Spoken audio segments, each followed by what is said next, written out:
So I have a rough idea of you still using the HHO, hydrogen from the water to fuel converter, which is a process, basically a process called electrosis. And so I take this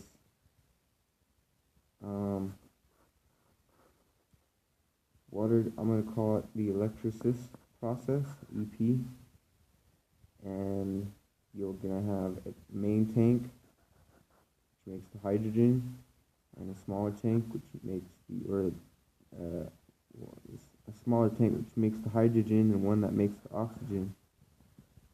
So you have hydrogen and oxygen, and there'll be the hydrogen will be underwater,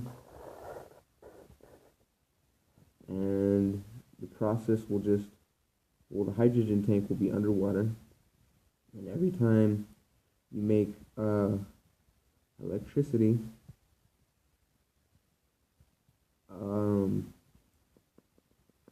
you can put it into the process and then have bubbles go up and turn generators.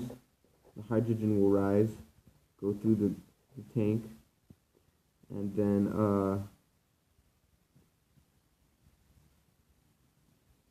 bubbles will rise, turn generators, and also you'll have fuel at the end to ignite, to turn a turbine or a generator, to make energy, to refuel your electricity that you put in.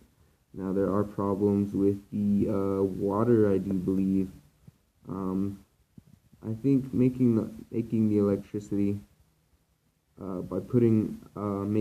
by separating the oxygen and the hydrogen, that the water is already filled in the hydrogen tank, so that when you do put electrical charge into the water through plates, which I don't understand that process of the EP, that the hydrogen tank is already full of water. So if you let the bubbles go out, you can just make more, is my theory.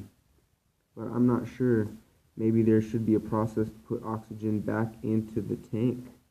Maybe both oxygen and hydrogen are underwater, and let the bubbles each out. But how would you put and turn generators when they're let out? But how would you put oxygen back into the tank? Or would you need oxygen because oxygen is already in the water?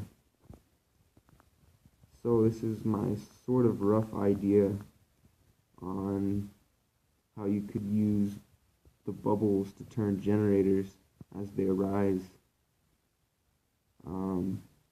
with the electrosis process, or the electrosis machine.